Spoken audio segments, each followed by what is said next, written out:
They demanded a veteran to strip her uniform until the base commander spots a hidden tattoo.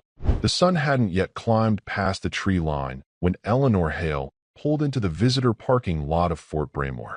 Her old Ford truck, dusty and faded blue, creaked as she stepped out. A thermos of black coffee in one hand, a canvas bag in the other, she looked every bit the harmless retiree. Weathered jeans, plain gray sweatshirt, military cap pulled low. A faint limp ghosted behind her right step. She was here for her granddaughter's enlistment ceremony. Emma, 18, full of fire and ideals, had chosen the Air Force, not because Eleanor had ever suggested it, but because of the photo above her grandmother's fireplace. A younger Eleanor, flanked by men with rifles and desert eyes. No medals, no smiles, just dust and sun. Eleanor hadn't worn her uniform in years. Today she did. Navy khakis, old but clean. No rank on her collar. No ribbons. Just the seal, barely visible now, and a name tag that read E. Hale. The moment she stepped onto the base, she felt it. Eyes. Younger officers, unsure whether to salute. Recruits, whispering. One woman at the front desk asked if she needed help finding the spouse support group. "I'm here for the 0900 ceremony," Eleanor had said. Family of recruit Emma Hale.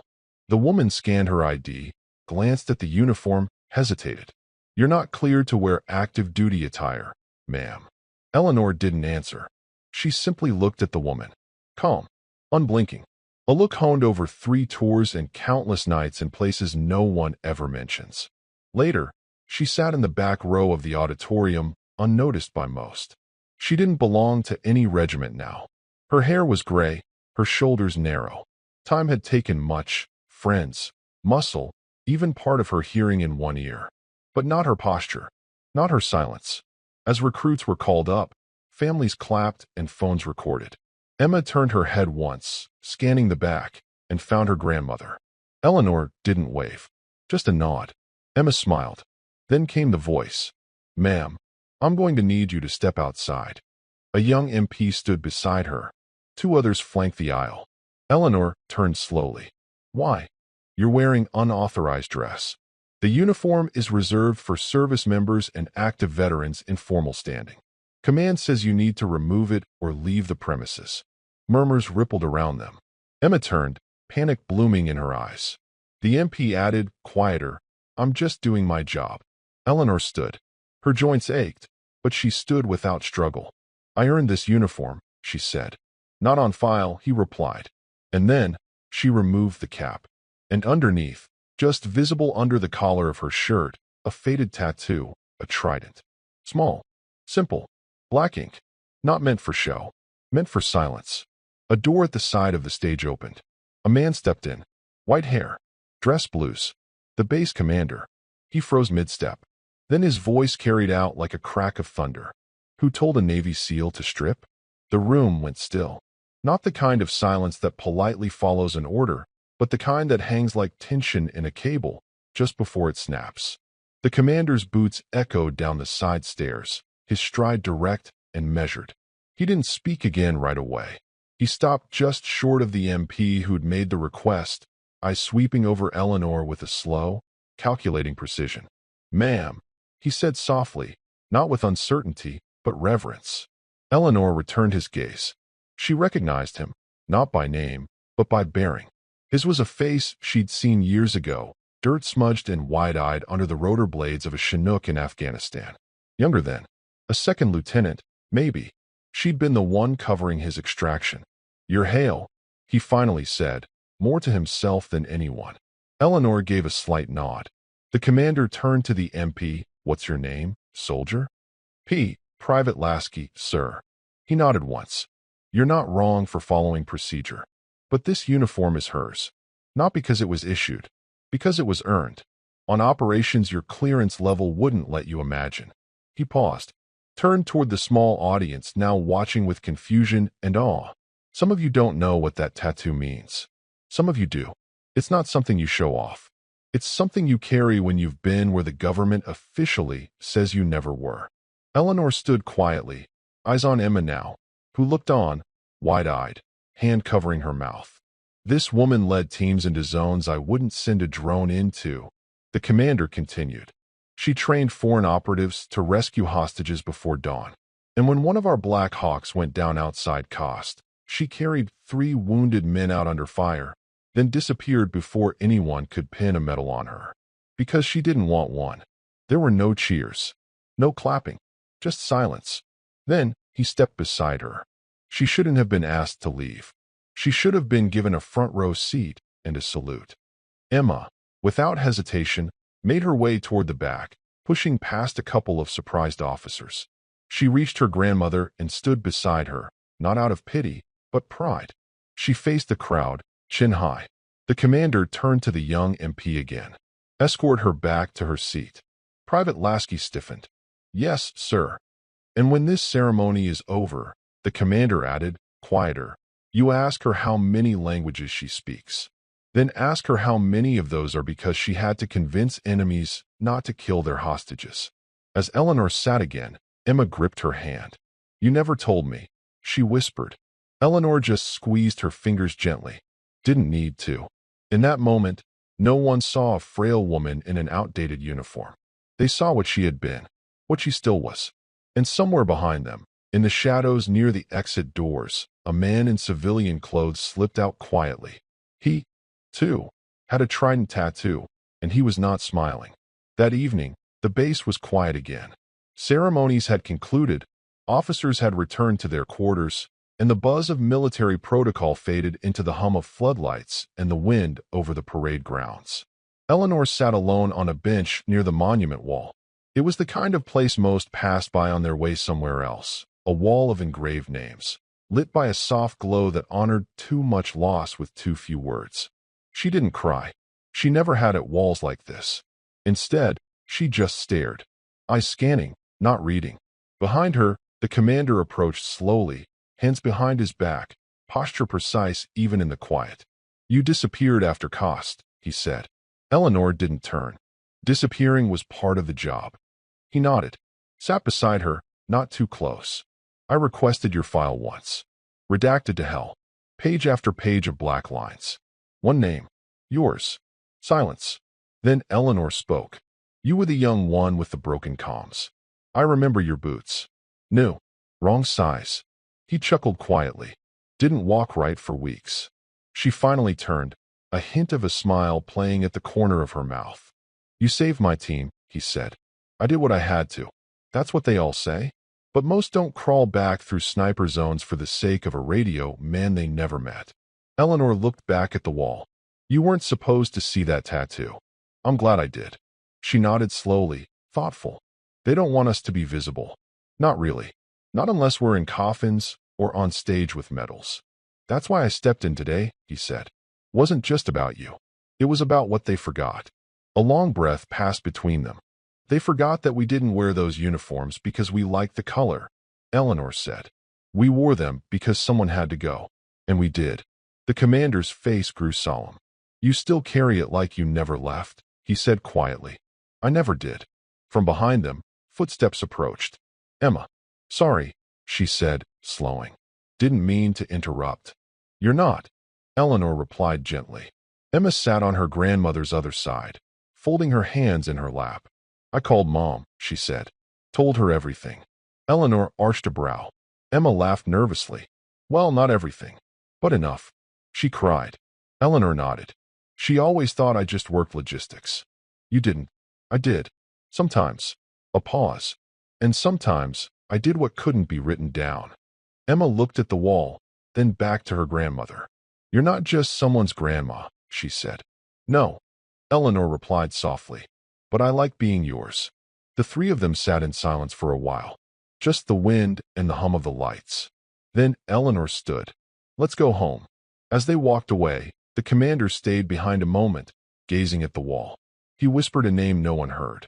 And in the faint glow, a single engraved word reflected back in the light. Hail. The next morning, Eleanor stood in her kitchen, the kettle steaming softly behind her. The old house groaned with the weight of years, wood floors uneven, cabinets squeaking, sun filtering through curtains stitched decades ago. It wasn't much, but it was hers. She'd earned this silence. She opened a folder, the same one she kept in the back of a locked drawer. Inside were papers worn thin from time and handling. No citations, no commendations, just vague forms with heavy redactions, declassified headers, and one letter, handwritten in ink, folded in half. She didn't read it today. She never did anymore. Instead, she pulled out an old photo. Black and white, grainy. 6 figures in desert gear. No names, no smiles. She was the only woman. You'd miss her if you didn't know what to look for. Half-shadowed, rifle across her chest, eyes hollow from what came before and what she knew would come after. The doorbell rang. Eleanor took a moment before answering. When she opened it, the sunlight silhouetted a young man in uniform. Army. Lieutenant. Nervous, polished shoes, unsure hands. Ma'am. Eleanor Hale. Yes. I was told to deliver this personally. He handed over a sealed envelope. Official. Heavy. Eleanor frowned, but took it without a word. She waited until he'd walked off the porch, back to the car idling across the gravel, before she opened it. Inside, a formal letter on Department of Defense stationery. In light of recent revelations and the reclassification of Operation Cold Ember, we are authorized to recognize Eleanor Hale as a decorated veteran of covert operations under the Joint Special Operations Command. Per approval by the Secretary of the Navy, retroactive honors are being processed. Please confirm receipt. We thank you for your continued silence, your integrity, and your extraordinary service. Her hands didn't tremble, but her jaw did tighten. They always came late, she thought. Too late. She walked back inside and left the letter on the counter. It could wait. Outside, in the gravel driveway, Emma's car pulled up. She stepped out with a bag of groceries, a smile, and that eager energy of someone who didn't know how much pain the world could hold yet, and still deserved the chance to find out slowly. Morning, she called. I got those crackers you like. You didn't have to, Eleanor replied, helping with the bag anyway. You say that, but you always eat the whole box. Eleanor let a faint smirk slip. Inside, they sat down to tea and crackers. Emma chatted about training dates, forms she had to fill, and the other recruits she was grouped with. You know, Emma said suddenly, between bites. Everyone's been asking me about you. Word spread fast after yesterday. They keep asking what you did. I don't know how to answer. Eleanor looked at her. Just tell them I served, she said. Emma leaned forward. But I want to tell them you were a hero. Eleanor's eyes met hers. That word belongs to the people who didn't come back. By the following week, Eleanor's quiet world had begun to shift, subtly, like wind over tall grass. The kind of movement you don't see at first, but feel in your bones. It started with a phone call, a number she didn't recognize. Unlisted. Secure line. She let it ring 4 times before picking up. Hale, she answered instinctively. The voice on the other end was slow, grizzled, familiar. Still answering the same way, I see. Eleanor blinked once, leaned against the kitchen counter. Wexler, didn't think you'd remember me. I remember all of you. There was silence on the line, not empty, but heavy with the weight of shared ghosts. I saw what happened on base, he said. You weren't there. I didn't need to be. I got 4 messages within an hour. The old network lit up like it was 2008 again. Eleanor moved to the window, watched the sun cut through the clouds. You're not supposed to be watching bases. None of us are.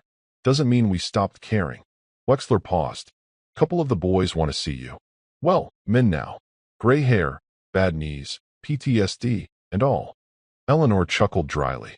That's the best recruiting pitch I've heard in a while. They're serious, Ellie. You gave us hell back then. Taught us how to think in the dark. How to leave no one behind. That kind of leadership stays with a man. She was quiet.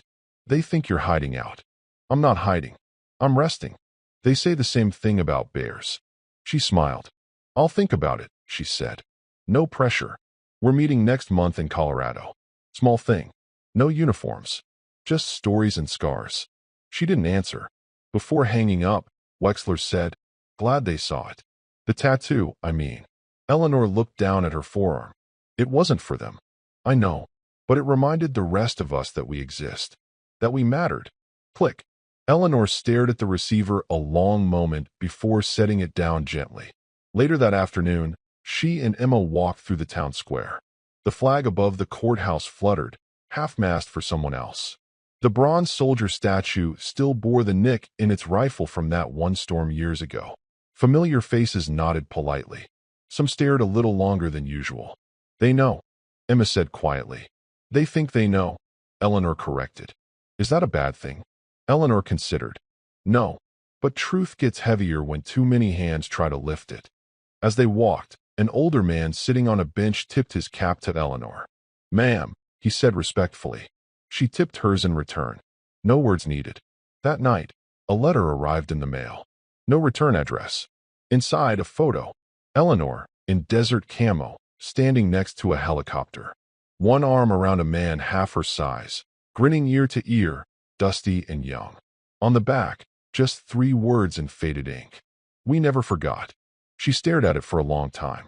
Then she slipped it into the folder. The one that held no medals, only memories.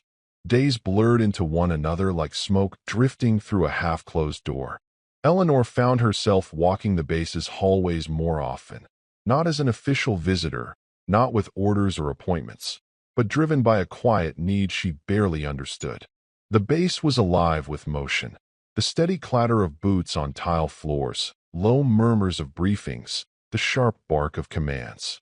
Yet, Eleanor moved through it like a shadow, present but unseen, an echo of something long past. Her footsteps slowed as she passed the entrance to a conference room where voices rose in clipped tones, discussing plans for upcoming exercises. The words special operations, high-value target, and insertion protocols floated through the slightly ajar door. Her heart clenched at those phrases, memories surfacing unbidden of missions in deserts and jungles, nights thick with danger, and comrades lost in silence.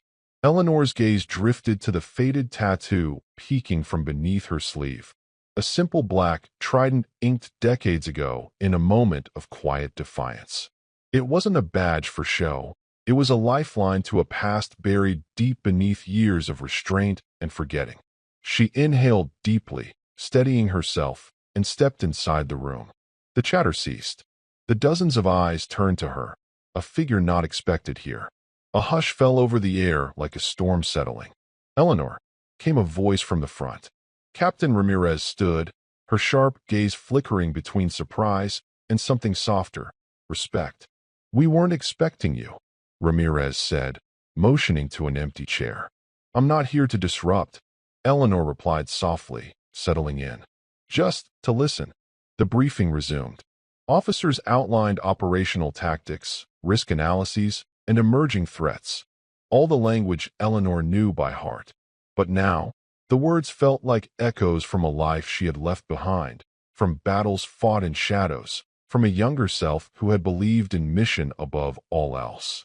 She sat still as the younger officers debated the merits of new drone surveillance, the coordination of multinational teams, the cold calculus of strategy. When the meeting concluded, the room emptied quickly, except for Ramirez, who lingered with a thoughtful look. "You ever think about coming back?" she asked quietly, voice barely above the hum of fluorescent lights. Eleanor shook her head, a faint smile touching her lips. "I've carried enough weight." Ramirez nodded, understanding. "Sometimes the past carries us anyway." Eleanor glanced down at her sleeve, the tattoo's outline barely visible through the fabric. That moment on the base, when the commander spoke up, it wasn't just about recognition, Eleanor said. It was about respect. Respect for all of us who carry stories that don't make the news, who wear scars the world refuses to see. Ramirez's eyes softened. There are more of us than people realize. Veterans who walk invisible, bearing the quiet strength that keeps the country safe, even when the world forgets. Outside, the sunlight streamed through tall windows, casting long shadows across the polished floor. Eleanor's thoughts drifted to the faces of those she had trained and fought beside, men and women etched into her memory, some now strangers, others ghosts haunting battlefields and quiet moments alike. The base was changing, just as she was. But some truths endured, the unspoken bonds forged in fire, the resilience born from loss, and the weight of honor carried silently. Standing, Eleanor met Ramirez's gaze with steady eyes. "I'm not invisible," she said quietly, but with undeniable strength. And in that hallway, surrounded by the buzz of a world moving forward, Eleanor Hale claimed her place once more. Not as a shadow, but as a presence. The presence of every quiet hero who has ever been overlooked. The days that followed Eleanor's quiet return to the base were filled with subtle shifts, like cracks slowly widening in cold concrete. The news of her presence rippled outward through the ranks, carried by whispered conversations and knowing looks. It wasn't broadcast or announced officially, but the respect in those murmurs was unmistakable. At the commissary line, younger soldiers glanced her way, recognizing the weight she carried even without the polished medals. A few offered brief nods, small gestures packed with meaning. Eleanor accepted them with a quiet dignity that came from decades of learned restraint. One afternoon, as she waited for Emma outside the medical clinic, a man approached. Mid-40s, veteran's build, the kind of quiet confidence that suggests someone who has been tested. He introduced himself as Major Harris, a former member of the base's intelligence unit. "Ms. Hale," he said, voice low and steady. "I heard about what happened at the ceremony. About the commander stepping in." Eleanor nodded, setting down her bag. It's rare to see that kind of respect, especially in public. She looked at him carefully. "It wasn't about respect for me. It was about respect for the truth." He smiled faintly. "Truth doesn't always wear a uniform or a ribbon. Sometimes it's hidden in scars, in silence, in tattoos no one is meant to see." They talked quietly for a few moments, sharing stories clipped by time and circumstance. "Do you think they'll ever truly see us?" Eleanor asked. Harris was thoughtful. "Maybe not. But moments like that ceremony remind everyone what they're missing. And maybe that's enough for now." Later, Eleanor met with Emma at the base's small park. They sat beneath an old oak tree, sunlight filtering through leaves, casting dappled patterns on the ground. Emma hesitated. "Grandma, I've been thinking. I want to know everything. Your stories, your missions, the things you never told me." Eleanor reached out, brushing a stray hair from Emma's face. "Some stories aren't mine to tell," she said softly. "They belong to people who never came home. But one day, I'll share what I can." Emma nodded. "I want to understand, so I can carry it forward." The two sat in silence, connected by generations, history, and unspoken love. That night, Eleanor received an unexpected message. An invitation to speak at a small veterans gathering. No fanfare, no cameras, just a circle of people who understood the cost of service. She thought of Wexler, Ramirez, Harris, all pieces of a fractured network of warriors bound by duty and sacrifice. As she prepared for the gathering, Eleanor felt a quiet resolve settle in her bones.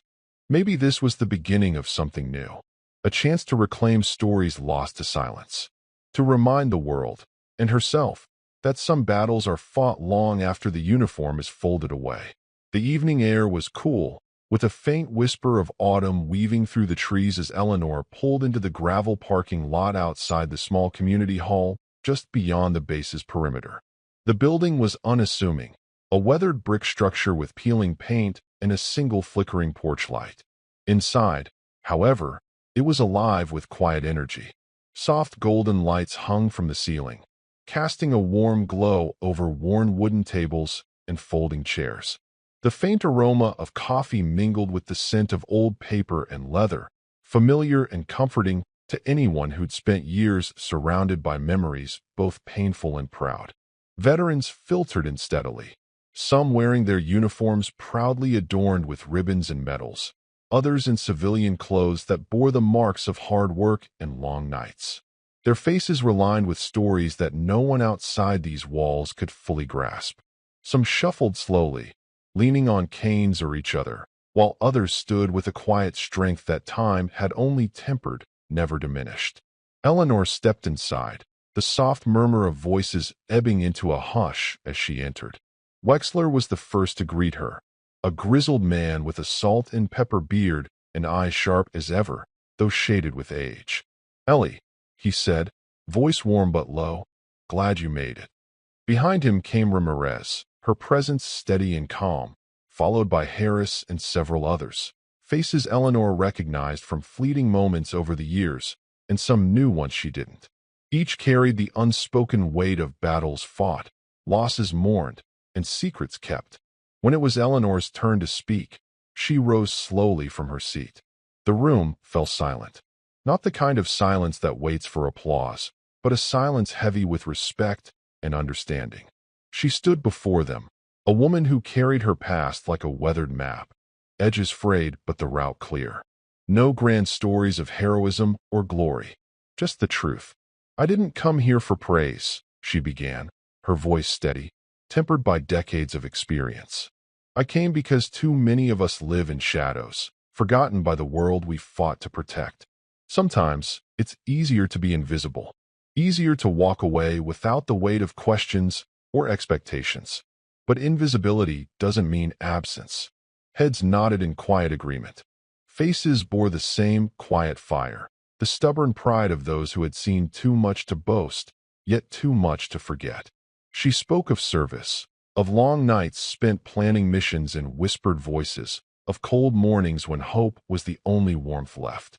She told them about the friends who never returned, their names etched on walls and hearts, yet lost to time's cruel passage. She didn't tell every story, but each word was a thread weaving a tapestry of shared sacrifice, of loyalty, of loss. "I carry my scars not for recognition," Eleanor said softly, "but as reminders. Reminders of why we do what we do. Not for medals, not for medal ceremonies, but for the ones who couldn't be here tonight." When she finished, the room stayed still for a moment. Then a slow, deliberate applause rose. It wasn't loud, not theatrical or showy. It was the kind of applause that held the weight of respect born from understanding, the kind that said, "We see you. We remember." Afterward, veterans approached one by one, not with questions, but with quiet thanks. A firm handshake, a nod, a shared glance heavy with unspoken stories. Emma watched from the side, her eyes shining with pride and awe. She saw not just the woman who was her grandmother, but the warrior beneath, the bearer of a legacy too vast for words. Later that night, as Eleanor drove home under a sky full of stars, she felt the tattoo on her forearm differently. Less a secret, more a bond connecting her to those who had walked the same dark paths. It was a reminder that even in silence, there is strength, and that sometimes the quietest voices carry the deepest truths. The morning air hung heavy with the scent of damp earth and faint pine as Eleanor sat at the kitchen table, the worn surface cool beneath her hands. Her coffee had long since cooled, untouched, while her thoughts drifted to the previous night's gathering.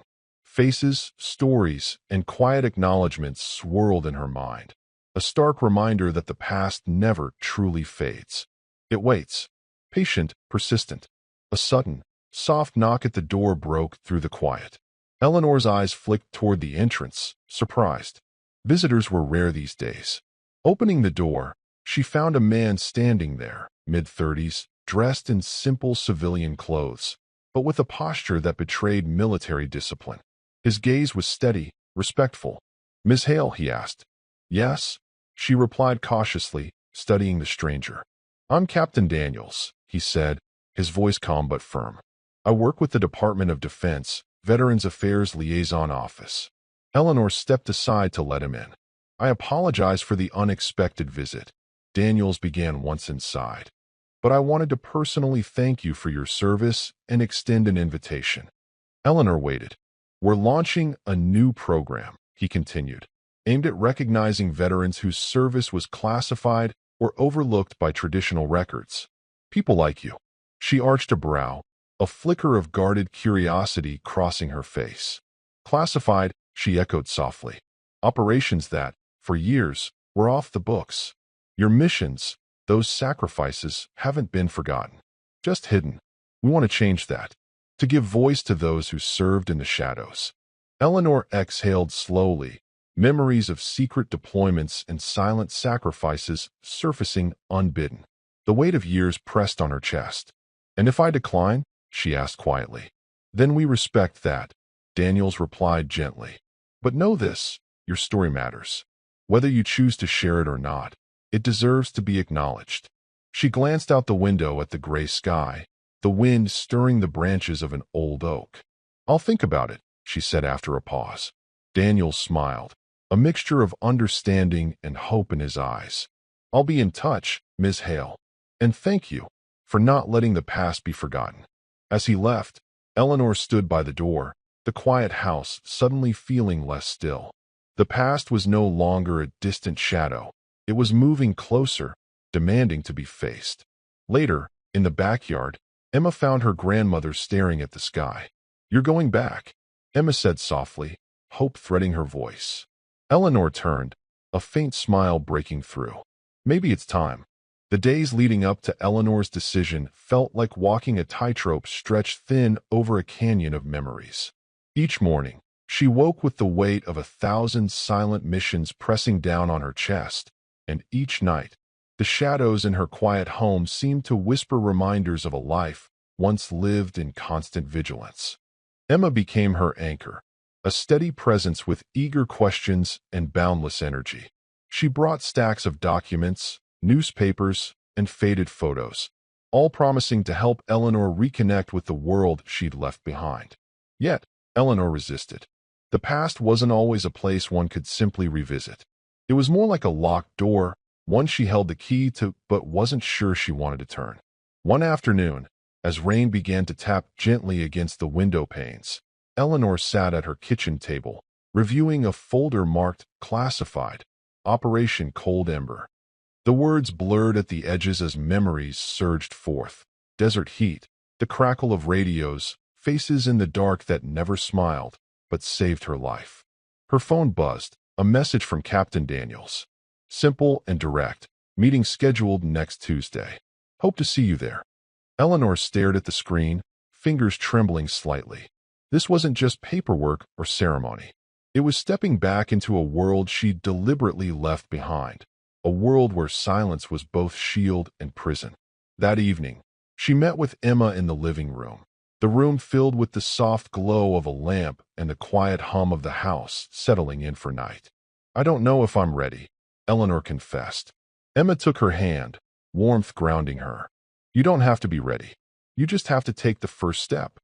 For the first time in weeks, Eleanor allowed herself a small, genuine smile.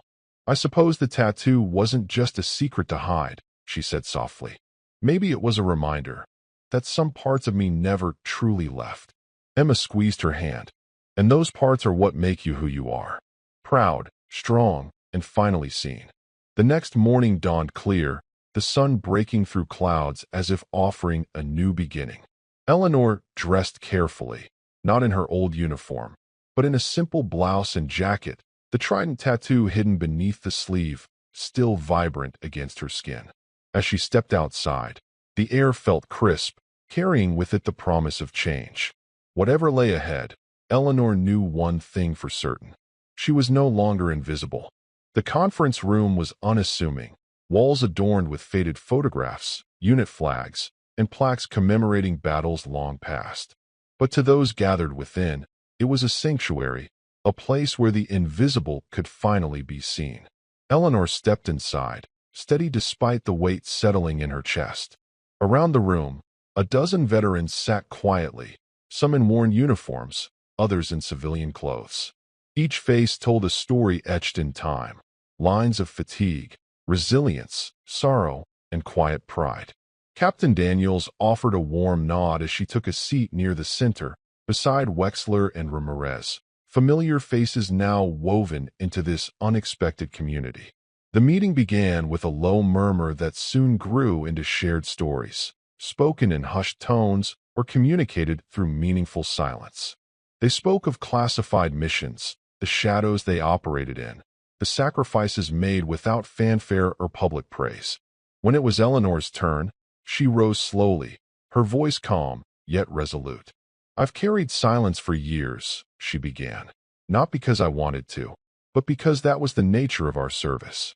Silent operations, blacked-out records, and the absence of medals that could reveal too much. She paused, eyes meeting those of the others. But silence doesn't erase the cost.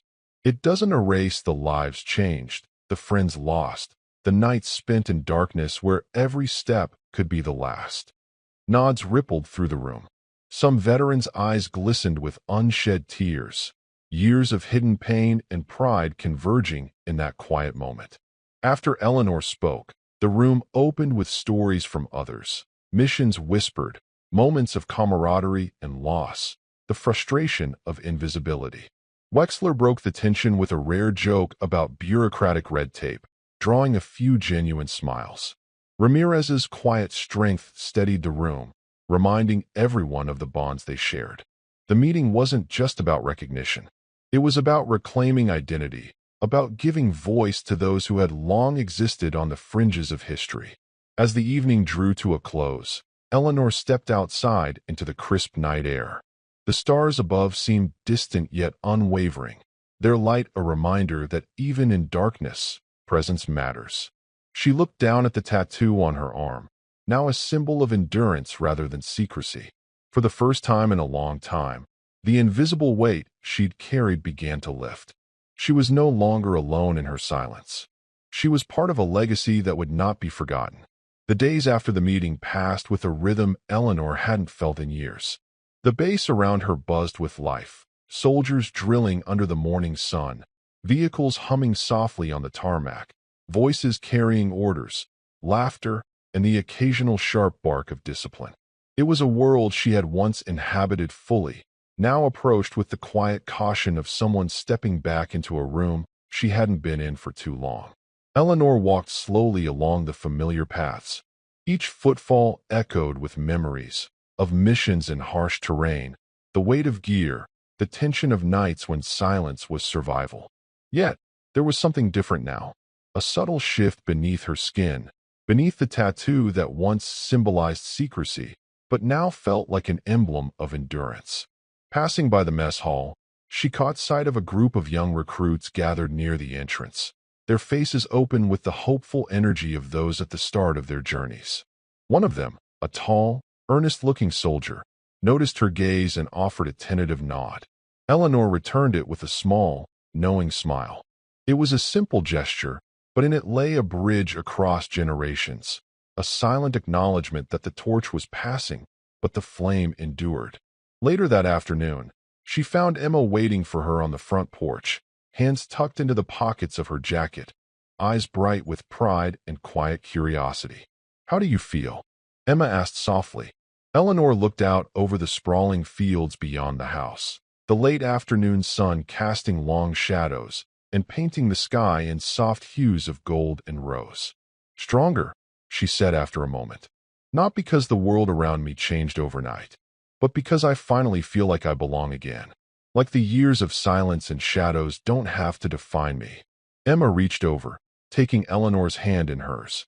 "You deserve that, more than anyone." That evening, Eleanor sat by the window, the house settling into its familiar creaks and sighs. Outside, stars wheeled slowly across the dark velvet sky, distant but steady, ancient sentinels watching over a world that kept moving forward.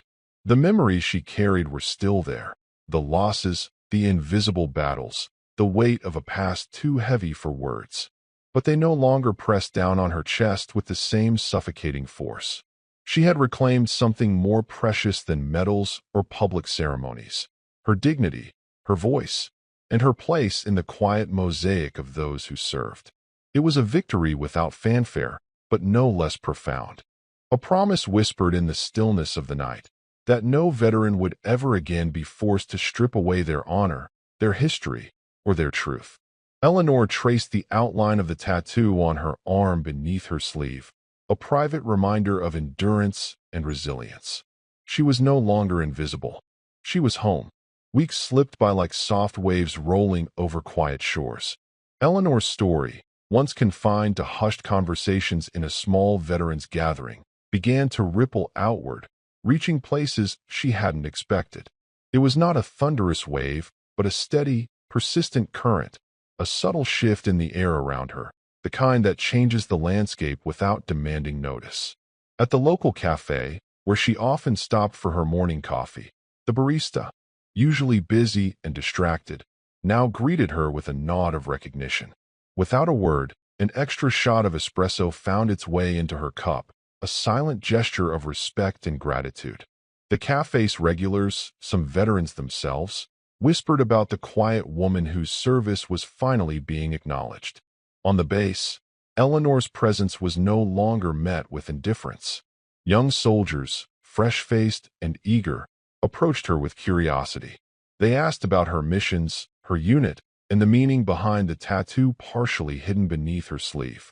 Eleanor answered with humility, careful not to dwell on details that remained classified or too painful to revisit. Yet, in every story she shared, there was a thread of courage and resilience that resonated deeply. One afternoon, as she sorted through mail, Eleanor found a letter bearing no return address. The handwriting was neat but hurried, the paper worn from travel. Inside was a simple note from a former service member, a stranger who had heard about Eleanor's story during the veterans' gathering. "You reminded me that my own story matters," the letter read. "For years, I carried my silence like a shadow. Your courage has helped me see that I'm not alone. Thank you for giving us a voice." Eleanor folded the letter carefully, her fingers trembling slightly. The connection she felt was profound, a shared understanding across the invisible lines drawn by years of silence and sacrifice. She placed the letter in a box filled with photographs, dog tags, and faded patches, tokens of lives lived on the edge of recognition. At home, Emma watched her grandmother with growing admiration. One evening, while helping Eleanor organize old photo albums and mission folders, she looked up with wide eyes. "You've inspired so many," Emma said softly. "Not just here, but out there. People who don't even know you personally." Eleanor smiled gently, brushing a strand of silver hair behind her ear. "I never sought recognition," she replied, voice steady. "But maybe the greatest honor is knowing that our stories can inspire others to stand tall, to find strength in their own pasts." Outside, the world shifted with the changing seasons. Leaves turned brilliant gold, fluttering down in slow spirals before blanketing the ground. The first frost kissed the grass, and winter whispered through the bare branches. Yet amidst the transformation, Eleanor felt a steady strength growing inside her, a quiet, unyielding resilience. The tattoo on her forearm was no longer a secret or a symbol of isolation. It had become a beacon, a subtle light reaching out to those who had been overlooked, forgotten, or silenced. Through her presence, through her reclaimed voice, Eleanor carried the stories of countless quiet heroes forward. And in that shared light, she found a renewed purpose: to honor the past, to inspire the present, and to ensure that no sacrifice would ever fade into shadow again. The news of Eleanor's story had begun to ripple beyond the familiar confines of the base, finding its way into local newspapers and community newsletters with a quiet dignity befitting her character. The article that appeared was thoughtful and respectful. No sensational headlines, no grandiose claims, just a sober, heartfelt tribute to the veterans who serve in silence, their sacrifices hidden beneath layers of classification and secrecy. Eleanor read the piece with a mix of disbelief and quiet pride. Her story was no longer confined to hushed conversations or small gatherings. It had become part of a broader narrative, a recognition not only of her service, but of all those who had labored in the shadows, unseen and unacknowledged. One crisp autumn morning, a formal invitation arrived at her doorstep. It was simple yet sincere, an invitation to a ceremony at the base headquarters honoring veterans with classified or overlooked service. The language was respectful, emphasizing appreciation and solemn recognition. The day of the ceremony dawned clear and cool. Eleanor dressed carefully, not in her old uniform, but in a tasteful blouse and jacket that carried the quiet dignity of a woman who had weathered storms both literal and metaphorical. Emma accompanied her, her eyes wide with pride and wonder. As they arrived, the familiar faces of Wexler, Ramirez, Harris, and others greeted Eleanor warmly. There was no fanfare or grand spectacle, just a gathering of those who understood the true meaning of sacrifice and honor. The base commander, the same man who had once silently observed the tense incident that had threatened Eleanor's dignity, stepped forward to present the recognition. His voice was steady, clear, and carried the weight of sincere respect. "Eleanor Hale," he began, "for your unwavering dedication, sacrifice, and courage in the face of silence. Your service exemplifies the quiet strength and resilience that define our nation's finest." There were no thunderous applause or flashy displays, just a solemn nod and the presentation of a certificate, an emblem of gratitude from a nation that had long overlooked her contributions. Eleanor accepted the certificate with quiet dignity, her hands steady despite the flood of emotion beneath the surface. The weight of years, of battles fought in shadows, pressed down, but now it felt lighter, shared among those who saw and understood. The ceremony closed with soft words, a moment of reflection, and the shared understanding that true honor is often silent and deeply personal. Later, as Eleanor and Emma walked back through the familiar streets toward home, a sense of peace settled over her. The journey from invisibility to recognition had not been marked by fanfare or spectacle, but by the soft glow of belonging and acceptance.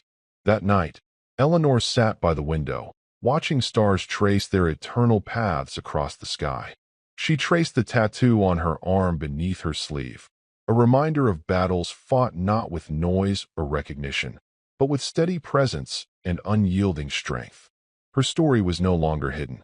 In that quiet truth, Eleanor found her peace. The weeks following the ceremony unfolded with a quiet but profound transformation in Eleanor's life. The invisible chains of silence and invisibility, long worn like a second skin, began to loosen. Slowly, they were replaced by connections, threads woven with care and respect, binding her to a community that had once overlooked her. Yet Eleanor moved forward with the same quiet grace and humility that had defined her throughout decades of service and sacrifice. Invitations arrived, not to grand halls or noisy celebrations, but to intimate gatherings where veterans came together to share their stories, where families sought to understand the true cost behind the uniform, and where communities started to grasp the depth and complexity of lives lived in the shadows. These were spaces of healing, respect, and remembrance, where Eleanor's presence was both a comfort and a symbol. At each meeting, she listened more than she spoke, but when she did share, her words were measured and filled with the kind of wisdom only time and experience can grant. She became a living bridge between generations, between those who remembered the weight of their sacrifices in silence and those beginning to understand what that silence meant. Emma stood faithfully by her side, eager and supportive. Together, they began the delicate work of compiling Eleanor's stories, photographs, letters, and mementos, pieces of a legacy that deserved preservation. This wasn't simply about history. It was about reclaiming identity, about ensuring that the sacrifices made in silence would not be swallowed by the passage of time. One evening, as they sat surrounded by boxes filled with faded photographs, worn dog tags, and yellowed mission folders, Eleanor's voice softened with rare vulnerability. "I never wanted the spotlight," she confessed, eyes tracing the edges of an old photograph of her unit. "The quiet was familiar, safe in its own way. But if sharing our truths, our stories, helps even one person feel seen, then it's worth stepping into the light." Emma's eyes shimmered with pride and emotion. "You've already changed so many lives. Not just mine, but everyone who's heard your story." Outside, the sun dipped below the hills, painting the sky in rich hues of amber and rose. The fading light wrapped around Eleanor like a gentle embrace, a promise of hope and renewal. The future remained uncertain, as it always does. There would be challenges, moments of doubt, and times when the past threatened to resurface with its weight. But Eleanor felt ready to embrace whatever came next. Not as the forgotten veteran who had once been forced to strip away her dignity, but as a woman who had reclaimed her story with grace, strength, and an unyielding spirit. Her journey was no longer defined by silence or invisibility. It was a new chapter, a narrative shaped by courage, connection, and quiet victories. As twilight gave way to stars, Eleanor looked down at the tattoo beneath her sleeve, a symbol not just of battles fought, but of resilience, honor, and the enduring power of being seen. She smiled softly. Her quiet victory was just the beginning. Eleanor's story never unfolded in grand gestures or sweeping headlines. Instead, it grew quietly, like a steady flame illuminating a dark room, gentle, unwavering, and deeply enduring. As the years passed, the woman once hidden in the shadows of her own silence became a symbol, not just for veterans, but for anyone who had ever felt unseen, unheard, or forgotten. Her voice, once muffled by layers of secrecy and doubt, now carried weight. Invitations came to speak at local gatherings, veterans' halls, and community centers. She never sought the spotlight, but when she spoke, it was with the calm authority of someone who had lived through darkness and found light. Her words were measured, humble, and filled with the raw truth of experience. "I've learned," she told one crowd, "that honor isn't measured by medals or ceremonies. Sometimes it's found in the quiet moments, the sacrifices made without fanfare, the battles fought in silence, and the courage it takes just to keep going." Emma watched her grandmother with profound admiration. She saw the strength in Eleanor's steady presence, the dignity in every gesture, and the power in her reclaimed story. Together, they worked to preserve Eleanor's legacy, archiving letters, photographs, and mementos, ensuring the truth would endure long after they were gone. One chilly autumn afternoon, Eleanor was invited to visit a local high school. The principal introduced her as a veteran, a woman whose life was a testament to courage and resilience. The classroom fell silent as she entered, the air thick with curiosity and respect. She spoke not only of battles overseas but of battles fought at home, against invisibility, doubt, and silence. She shared the story behind the tattoo on her arm, explaining it was a symbol of the strength and brotherhood that had carried her through the darkest times. After her talk, as students filed out, a young girl lingered, shy but determined. She stepped forward and looked closely at Eleanor's tattoo. "Thank you for being brave," the girl whispered. Eleanor felt a warmth spread through her chest, more powerful than any medal or recognition. This moment, this connection, was the true victory. The passing of a torch from one generation to the next, a ripple of courage and dignity carried forward. Back at home, Eleanor often reflected on the long journey, from the shadows of silence to the quiet embrace of recognition. The losses, the sacrifices, the invisibility they brought, none of it vanished, but it no longer weighed her down. Her tattoo, once a hidden secret, had become a mark of enduring strength, a reminder of battles fought with courage, resilience, and grace. And as the sun set over her quiet neighborhood, casting long golden rays across the porch where she sat, Eleanor felt peace. A deep, lasting peace born not from the absence of struggle, but from the reclamation of her truth. Her story would live on, not just in official records or ceremonies, but in the hearts and minds of those she touched. Her voice, once silenced, would echo for generations to come. Her strength, once unseen, would inspire forever. Her legacy, immortal. Thank you for following this story. If you enjoyed it, please subscribe and share your thoughts below. Where are you watching from? Let us know in the comments. Stay tuned for more immersive tactical stories.